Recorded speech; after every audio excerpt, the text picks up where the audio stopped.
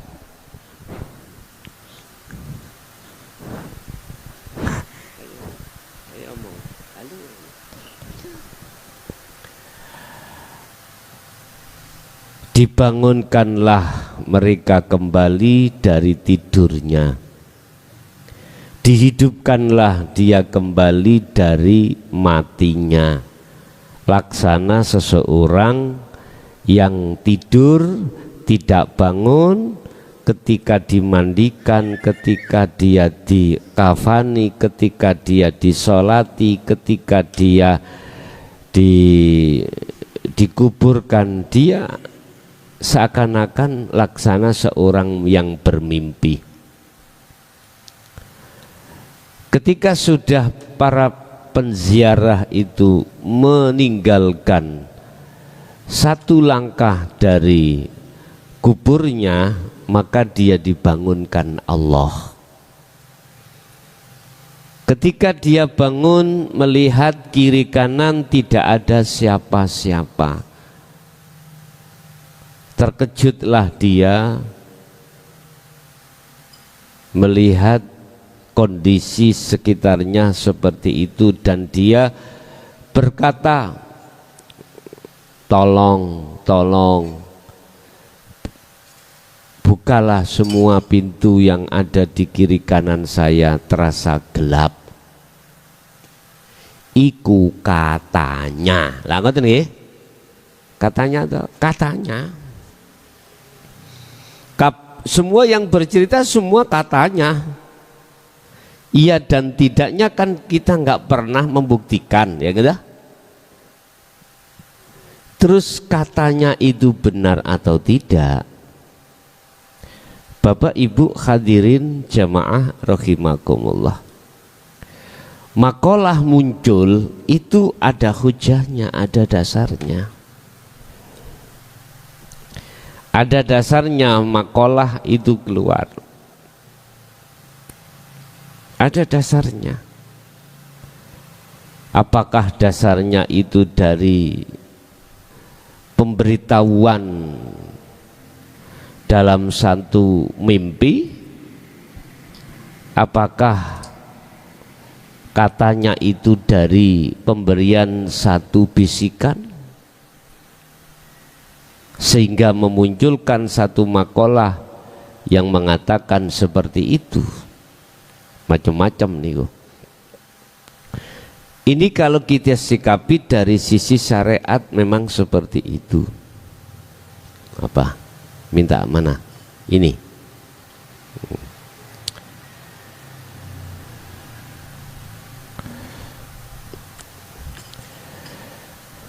Syariatnya kita dipaksa untuk beriman, Bapak Ibu, hal seperti itu. Cuman pertanyaannya benarkah? Lah gitu toh.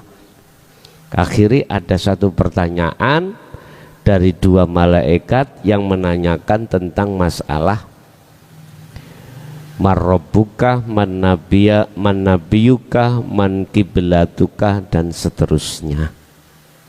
Oke, miturut syariat sah-sah saja karena ada makalah yang menyebutkan seperti itu.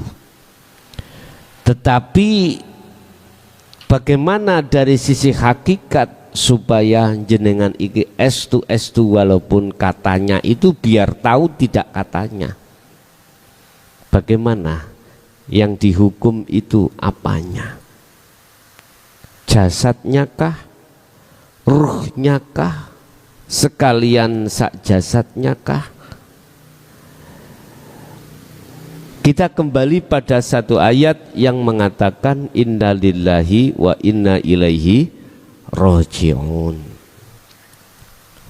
Kalau dasar dari ini, maka jasmani dan rohani asal muasal dari mana, kembalinya ya kemana. Sekarang kita bahas jasad. Jasad dari kalimah kholaktu, kuciptakan. Berarti jasad itu asalnya dari tanah, kembali ke tanah lagi. Sehingga jangan heran seseorang meninggal entah iku 10 tahun, di situ sudah tidak ada batangnya, jadi santapan cacing tanah, mungkin tinggal tulang belulang aja, nggak ada seperti sedia kala utuh, nggak ada. Jangan heran karena dia dari tanah ya kembali ke tanah lagi. Basarroh ini Allah mengambil wanafahtu. Wanafahtu itu adalah meniupkan, ditiup. Berarti kalau meniupkan unsurnya dari dirinya, makanya sudah benar innalillahi dari Allah wa inna ilaihi roji'un, harus kembali kepadanya lagi. Mungkin lebih paham saya jelaskan secara logika. Proses daripada air hujan itu bagaimana toh Pak Bu? Mungkin yang mengerti tentang ilmu fisika, ilmu apa itu, saya nggak pernah sekolah, nggak pernah masuk SD, jadi bahasa-bahasa seperti itu kami tidak paham. Cuman pertanyaan saya, air hujan itu asal muasal itu dari mana? Kita lihat ke atas itu berupa mendung. Apa mendung itu? Awan. Kok bisa jadi air itu piye? Bagaimana? Sebelum jadi mendung itu dia asal muasal dari mana? Kalau salah tolong ini diluruskan ya. Karena memang saya nggak pernah sekolah SD. Ya. Ternyata menurut ilmu fisika tadi, ilmu fisika atau biyen itu ngarani ilmu apa itu? Ilmu alam ya. Itu air laut atau air yang ada di bumi itu kena sinar matahari, menguaplah dia. Dan uapnya itu naik ke atas, namanya uap. Itu larinya ke atas. Berkumpullah di atas menjadi awan. Awan. Awan itu bergerak. Pergerakan awan inilah antara awan satu dengan yang lain, padahal satu awan. Wis katakanlah awan itu bergeraknya itu akhirnya pergerakannya memutar ke kiri, nggak ke kanan, ke kiri. Lah putaran inilah yang akan menjadikan apa namanya cara diaudek akhirnya mencair, jatuhlah dia ke bumi ini. Kita mengatakan itu air hujan. Jatuhnya ada yang langsung di lautan, ada yang di gunung, ada yang di mana-mana sudah. Lah, air ini wajib untuk kembali ke asalnya. Air ini wajib kembali ke asalnya, yaitu air laut. Mengapa begini Allah memproses? Itu di situ ada rahmat. Maksud Allah ada rahmat yang bersifatkan ar-Rahman dan ar-Rahim. Wujud ar-Rahmannya adalah asalnya ini air asin tidak menjadi asin, sehingga bisa dimanfaatkan oleh makhluk di bumi ini. Jadi Allah memproses namanya air laut yang asal muasal itu asin, terus di atas ketika saat menjadi gumpalan awan itu memutar dengan putaran yang kami tidak tahu berapa kilometernya itu. Putaran-putaran itulah yang memuaikan unsur garamnya itu. Akhirnya ketika jatuh dia itu ke bumi menjadi air tawar. Artinya proses kadar garam tadi itu ketika saat mulai disinari matahari naik menjadi uap ke atas, diproses lagi, itu akhirnya nilai garamnya 0, berapa saya nggak tahu, itu Anda ahlinya yang tahu. Akhirnya di bumi bisa dimanfaatkan oleh makhluk. Kita mandi dengan air tawar, kita minum dengan air tawar. Lah, ketika sebelum menjadi, belum sampai ke lautan, air itu macam-macam. Ada yang menjadi air comber, ya, air comber atau air yang sangat kotor. Ada yang menjadi macam-macam. Ruh untuk kembali kepada Allah itu ada proses memang Bapak Ibu. Ada proses. Ada proses di situ. Ada prosesnya lewat jalan taat. Ya. Jalan taat. Ada prosesnya lewat jalan maksiat. Ada prosesnya lewat jalan balak dan nikmat, macam-macam. Dikategorikan yang disiksa hanya ruhnya secara hakikat, manakala si ruh itu tadi belum bisa kembali kepada Allah itu sendiri. Artinya Bapak Ibu, laksana air.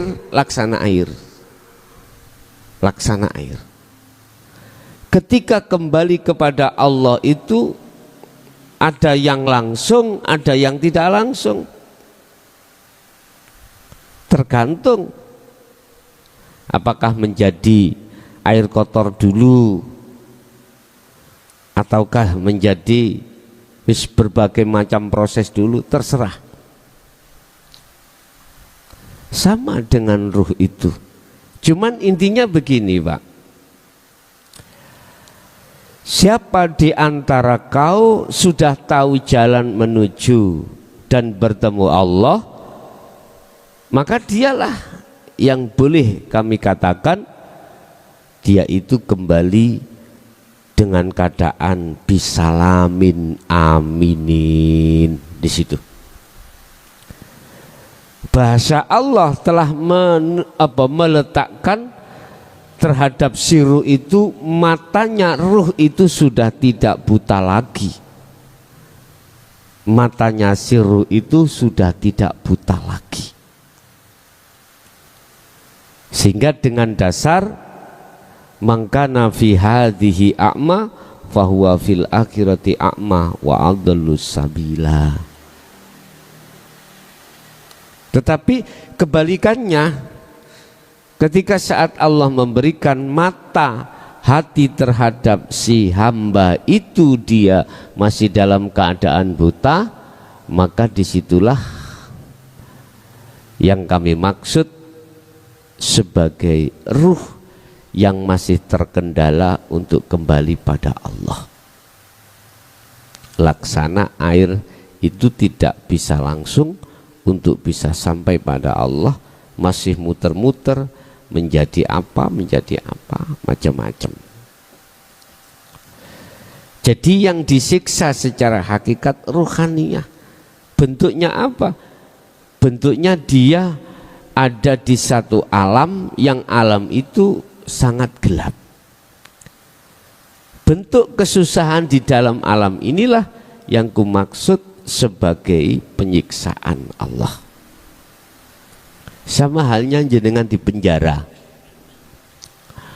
Di penjara itu tidak bisa Anda keluar, Bapak Ibu, enggak bisa. Kiri kanan atas bawah belakang depan kau enggak ada jalan yang bisa dibuka, enggak bisa. Kalau penjara-penjara jasad sih bisa Anda buka dengan cara berbagai macam. Kalau penjaranya ruh yang disebut barzah, pembatas antara alam dunia dan alam akhirat, di situ tidak akan pernah bisa. Kecuali dengan seizin Allah sendiri, dengan cara sifat jaiz Allah sendiri yang akan bisa membuka. Malaikat pun tidak akan pernah bisa. Lah, bentuk Anda tidak bisa keluar, disitulah bentuk siksa daripada ruh itu sendiri. Jadi bukan jasad, tapi ruh miturut pandangan hakikat. Contoh di dunia ini, kita nggak usah menunggu mati yang apa dikatakan secara syariat.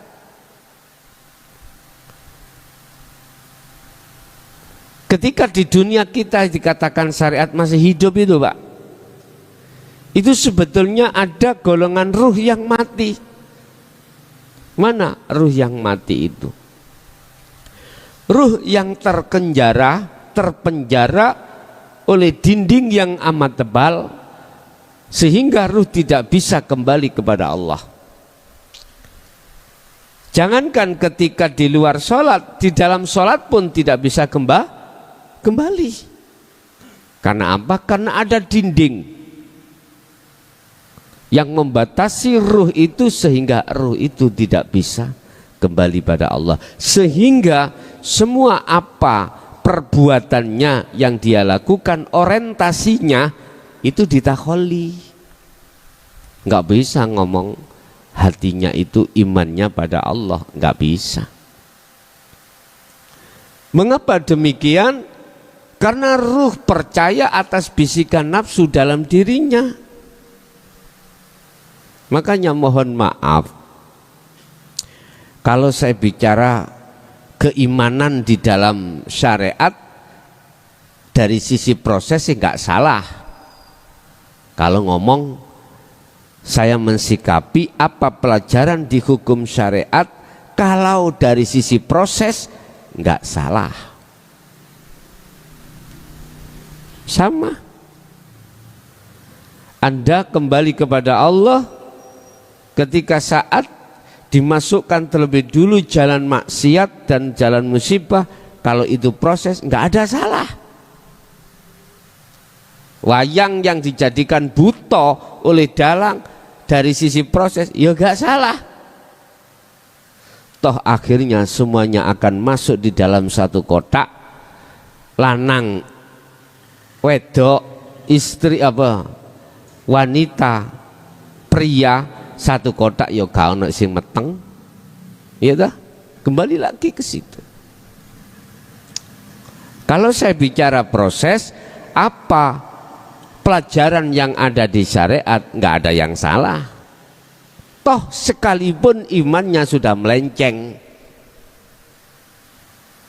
kita dipaksa untuk beriman terhadap makhluk. Ya enggak? Iya. Amantu billah wa malaikah wa kutubihi wa rusulihi dan lain sebagainya. Kita dipaksa untuk beriman terhadap selain Allah dalam hal apapun. Karena itulah interaksinya akal. Satu contoh pada sore hari ini, Di dalam ajaran syariat mengatakan siapa yang ngaji sore hari ini? Ya mukhlason. Akalmu itu memaksa terhadap ruh untuk percaya yang ngaji adalah seorang makhluk. Hukum yang terjadi sumber itu pasti dari makhluk nantinya. Ada salah, ada benar, mesti makhluk. Ini kalau dari sisi proses, saya melihat sisi proses, ya udah, nggak salah, ilmu syariat itu nggak salah. Tetapi Bapak Ibu, jikalau ini saya sikapi dari hakikat yang sebenarnya tentang iman salah. Dengan dasar apa? La taj'al, jangan pernah Anda menjadikan selain Allah bersarang di hatimu. Ma'allah ilahan akhar, jangan sekali-kali kau menjadikan sesuatu yang bersemayam di dalam hatimu selain Allah itu. Ini konteksnya iman. Jangan pernah menaruh keimanan dalam hatimu selain Allah atau hidup dalam segala hal apapun. Apapun tanpa kecuali. Siapa yang menjadikan lidahmu itu manis? Madu. Nggak boleh gitu itu. Yang menjadikan lidahmu terasa asin apa? Garam. Nggak boleh. Kalau disikapi hakikat loh ya. Sehingga syariat mengajarkan ngomong madu. Kalau itu proses, saya maklumi. Masa sih proses sampai tuwek? Hah? Proses mestinya ya bentar aja lah. Proses sampai tuwek, sampai umur 80 sik proses. Jadi ada taman kanak-kanak, ada taman kawa. Nah, iki masa imanmu itu masih tetap saja sesuai dengan yang didengungkan di dalam hukum syariat. Jangan. Kita sudah tua, Pak. Kita sudah mau mati. Kita sudah bau tanah. Bagaimana kita bisa kembali kepada Allah? Ruhaniyah kita, lawang ruhaniyah kita terpenjara dengan iman-iman selain Allah. Ini fakta dan kenyataan memang seperti ini. Baik di dalam agama satu dan agama yang lain pasti mengajarkan tentang iman selain daripada hidup pada Tuhan. Itu pasti. Itulah sebenarnya ruhaniyah kita itu ada di alam barzah, ada di satu penjara. Apapun yang terjadi, natijah atau akhirnya mesti jenengan antara kecewa dan tidak. Segala perbuatan apapun. Karena mukaddimah kita, awal kita, ruhaniyah duduk di takholi, tidak ada kejelasan antara ya dan tidak, akhirnya itulah yang disebut perbuatan yang mamang. Mamang. Inilah bentuk ruhaniyah kita di penjara. Kalau di dunia masih seperti ini, maka pindah alam pun juga begitu. Coba kita urai alam ya. Pertama, lukot goib, alam di mana ruhaniyah tidak mengenal apa-apa, hanya mengenal Allah, Sang Yang Tunggal. Dia nggak butuh ini, nggak butuh itu dan macam-macam. Itu Alam nukot goib itu adalah alam di mana si Nur Muhammad ini belum dinamai ruh, belum. Proses pindah alam, alam rahim. Alam rahim pun disebut sebagai ruh. Itu enggak butuh apa yang ketika saat di dunia ini. Dan apa kelangsungan di alam rahim, Allah sudah jamin tanpa si jabang bayi itu minta-minta. Gak usah minta-minta, sudah disiapkan Allah. Bentuk lewat nutrisi vitamin yang ada di ibunya, dan ibunya itu juga ada kaitannya dengan nafkah yang diberikan oleh sang suami. Oke. Setelah dipindah alam dunia ini, bagaimana? Berkecamuklah ruhaniyah itu, kepingin ini, macam-macam. Dah. Bentuk kepinginan ruhaniyah kita terhadap perkara apapun selain Allah itu bentuk bahwasanya kita telah membangun penjara sendiri. Saya ulangi, ruhaniyah berkeinginan terhadap perkara selain Allah itu bentuk secara langsung atau tidak langsung ruhaniyah telah membangun penjaranya sendiri. Oke. Setelah itu Allah memberikan petunjuk ilmu untuk merobohkan bangunan yang sudah kita bangun. Alasan inilah kebanyakan manusia tidak mau. Mengapa aku bangun kok tak rubuhkan? Lah gitu toh. Oleh karena dia ketidakfahaman dari sebuah ilmu itu dan didorong oleh bisikan nafsu, maka dia sampai kapanpun tidak akan pernah mau. Padahal di situ maksud merobohkan adalah konteks keimanan dari takholi untuk menuju tajalli. Akhirnya apa, Pak? Bangunan nggak pernah roboh, otomatis tambah kuat bangunan itu. Bukan bangunan tembok ini loh, Pak ya. Paham ya maksud saya nggih?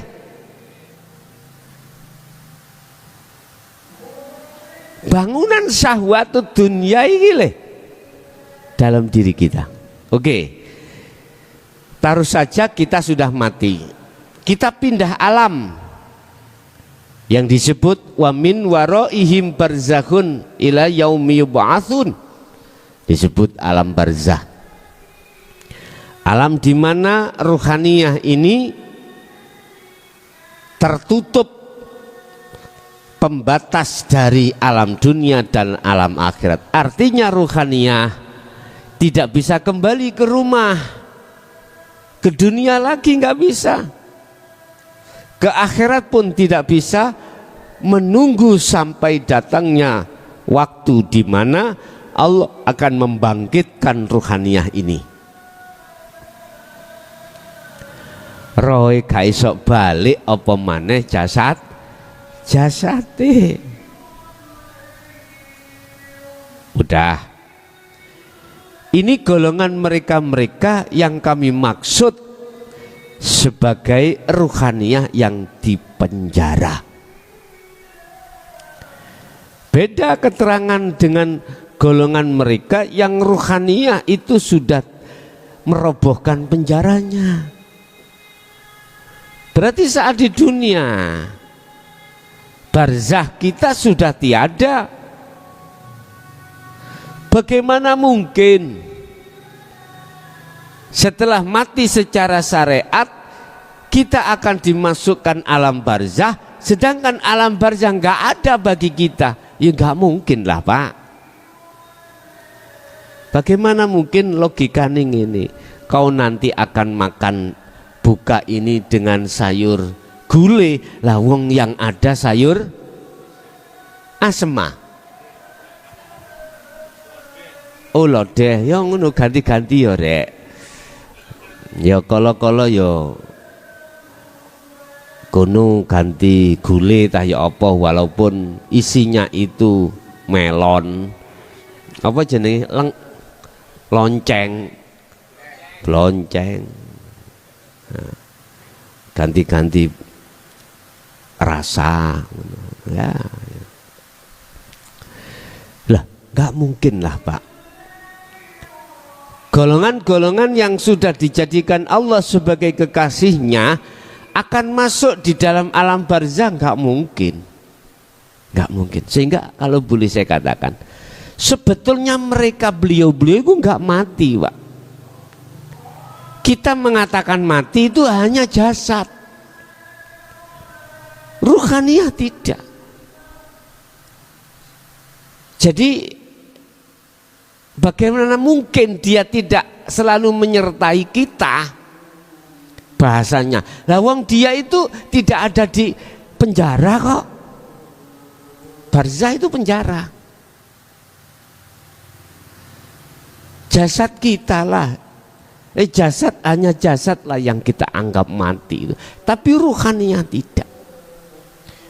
Sebetulnya nggak usah kita itu nunggu kematian secara syariat. Ini di dunia ini, kalau rohaniyahnya itu sudah sampai pada hidup, sudah keluar dari penjara tadi, nggak akan pernah mati. Mungkin dalam surah Al-Baqarah Allah katakan, jangan kau beranggap beliau-beliau itu meninggal. Enggak, dia itu tetap hidup. Dan dialah yang dikasih Allah izin untuk masuk, artinya menemui ahlinya, menemui pengikutnya, dan atau ke akhirat, karena dia sudah di akhirat. Ini kita tidak akan pernah percaya kalau kita tidak tahu sendiri. Kita akan tahu sendiri kalau kita terlibat langsung di dalamnya. Coba ketika kita tidur Pak, bermimpi, nggak mungkin jenengan mengatakan tidak nyata. Nggak mungkin. Kejadian nggak nyata nggak mungkin. Mungkin kalau Anda sudah bangun, mungkin mengatakan, oh alah mimpi lagi itu toh. Waktu mimpi itu tidak mungkin jenengan mengatakan Allah ini mimpi, sedangkan Anda dikejar anjing mau digigit, lari enggak? Pasti lari Anda. Kalau itu tadi kata kamu mimpi, ya coba kau enggak mungkin akan lari. Ya coba, enggak mungkin, pasti kau akan lari. Tapi ketika bangun, mengapa Anda berkata lain? Walah ngimpi kembangi wong turu lak ngeten ke? Ya Allah, sebetulnya itu Pak, sebetulnya seperti itu juga. Kita sering diberikan Allah ayat-ayat di dalam alam ini, cuman kita yang kurang paham. Sebetulnya alam-alam itu adalah pembelajaran pada kita untuk mengenal diri, untuk mengenal Allah. Makanya dulu orang-orang nggak mengerti tentang Quran, nggak ngerti apa, ngajine alam, ngajine lewat alam, ngajinya lewat apa gitu, seperti itu. Jangan dianggap mereka itu bukan ahli surga, Pak.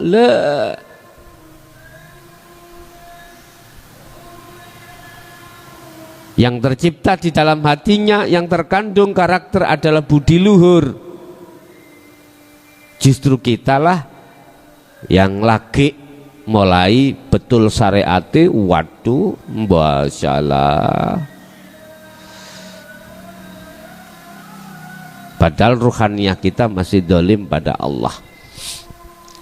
Udah, Bapak Ibu hadirin jamaah rahmatullah. Jadi yang disiksa secara hakikat adalah ruhani.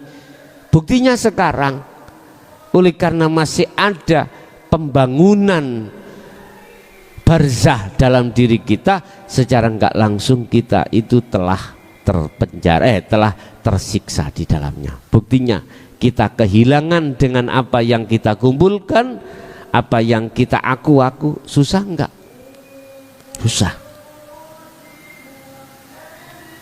Susah. Kita yang merasa dihormati orang di tengah masyarakat itu hilang. Bagaimana rasanya? Sakitnya itu di sini, panasnya itu di hati, bukan di atas, di sini. Oke. Kita dipuja orang dikarenakan kita kaya, Pak. Kita tiap hari, tiap saat kerja keras mengumpulkan, akhirnya punya pabrik, punya ini. Udah dihanguskan Allah.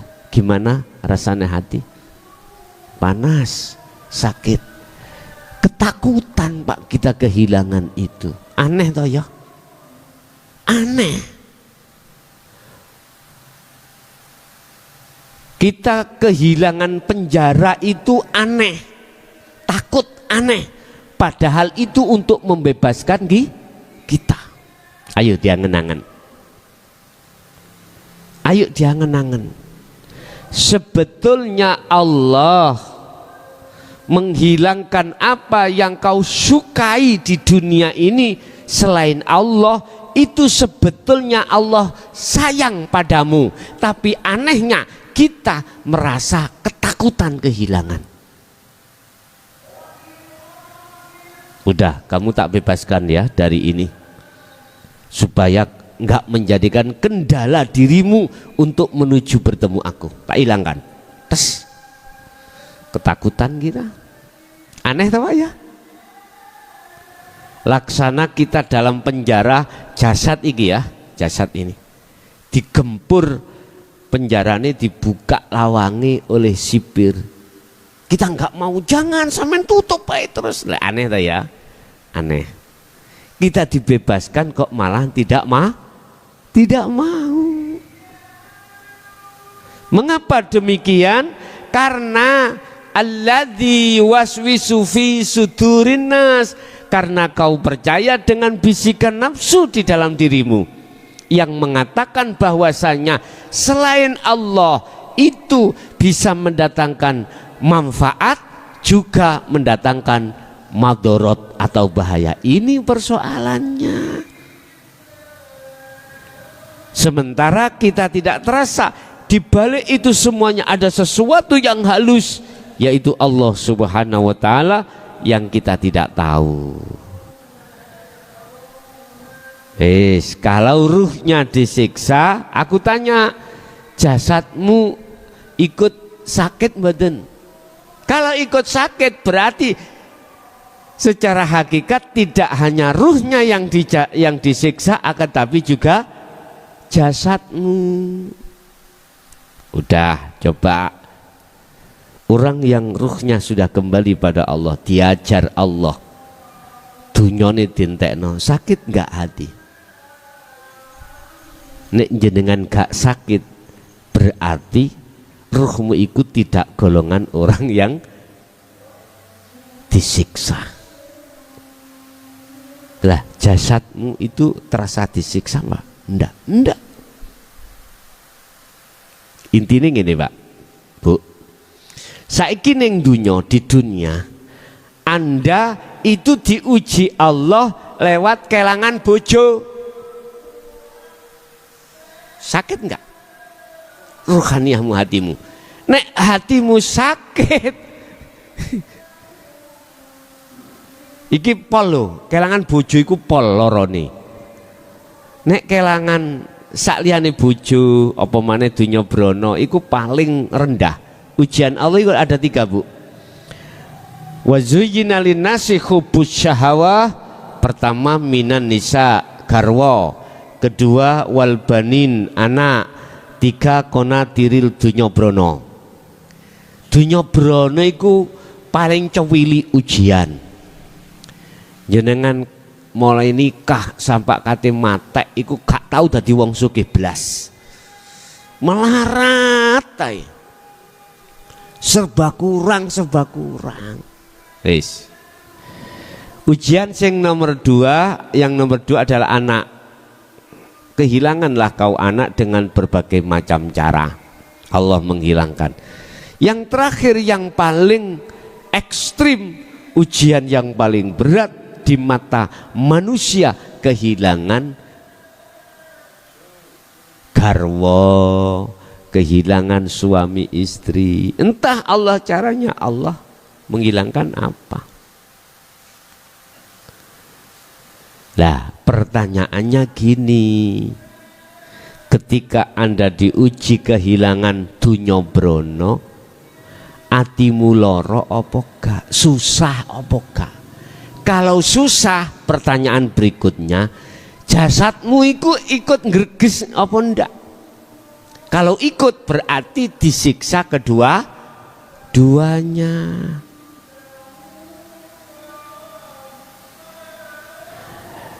Penjaranya dunia itu gak sebesar penjarane anak. Penjarane anak gak sebesar penjaranya suami atau istri, Pak. Lebih tebal lagi. Jadi tergantung, Pak. Tapi secara hakikat iku nyerangnya terhadap siksanya ruh dulu. Kalau ruh tidak apa-apa, nggak terasa susah gelisah, jasad pun tidak begitu. Berarti nggak ada yang disiksa, nggak ada. Mengapa tidak terasa sakit, tidak merasa susah? Karena itu golongan Anda sudah kembali kepada Allah. Mengapa terasa susah, terasa gelisah, dan jasad terasa sakit? Maka itu tanda kalau ruhaniyah belum bisa kembali pada Allah. Makanya benar apa yang dikatakan syariat, tidak hanya yang disiksa itu jasmani, tapi juga rohani. Berawal dari rohani yang disiksa, jasmani kita mikir akhirnya mangan gak enak, turu gak enak, metu penyakit. Wis hati jasad turu iku gak iso enak. Sampeyan wis tahu ta? Diuji Allah terkait pol-polani ujian. Kalau sampean belum pernah diuji, mungkin iyo BE iyo. Nah gitu toh. Nah, sampean mau diuji Allah gitu. Nggak bisa kita menolak kalau toh itu datang.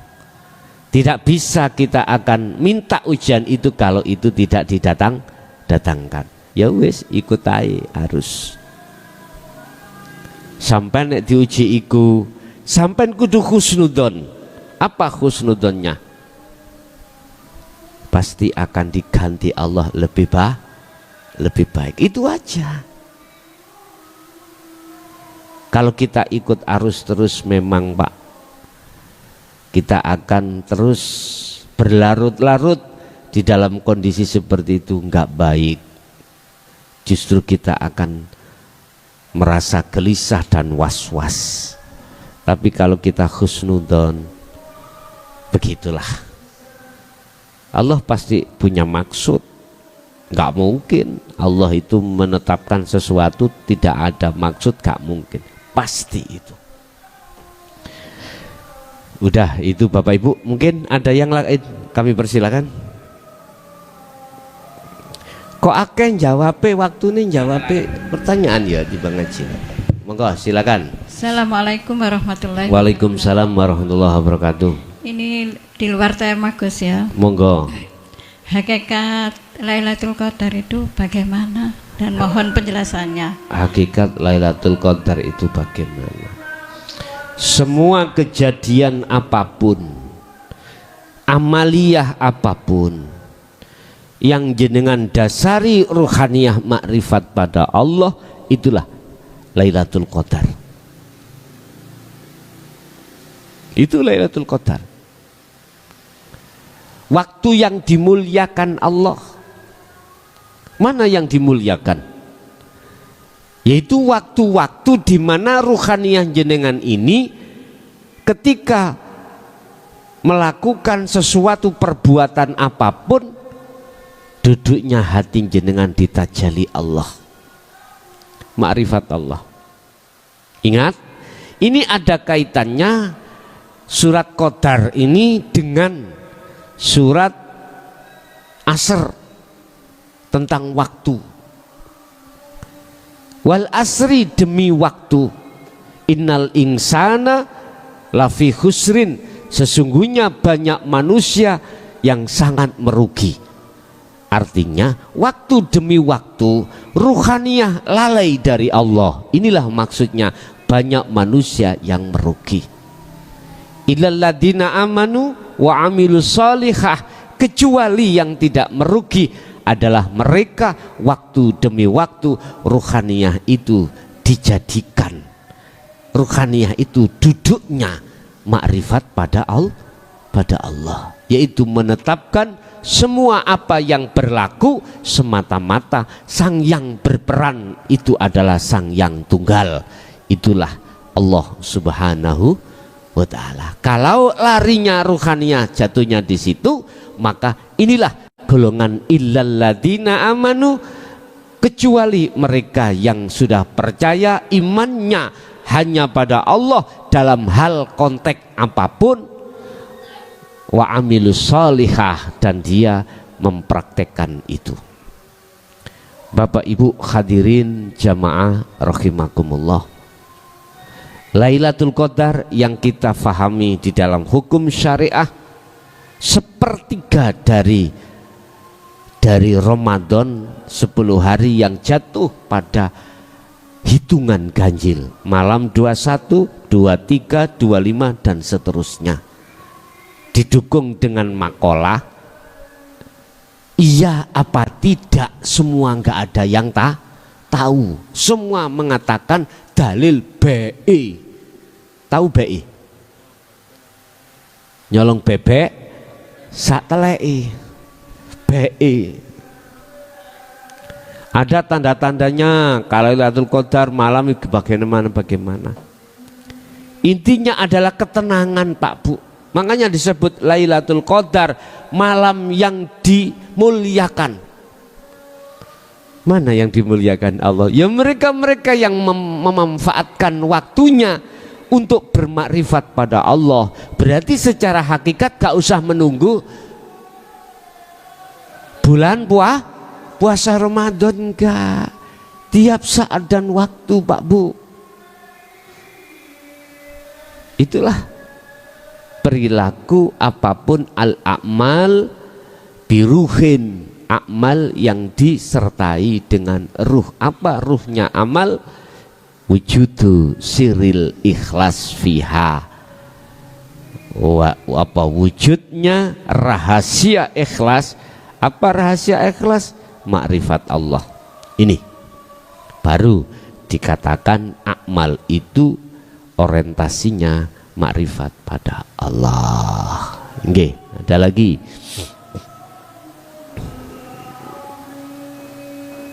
Nah, ini sudah azan maghrib, pas beduk ya. Udah semua dari awal sampai akhir apa yang telah disuguhkan Allah terhadap kita jadi satu ilmu yang berguna, bermanfaat pada diri dan anak putu kita ila yaumil qiyamah. Lahumul Fatihah. Bismillah.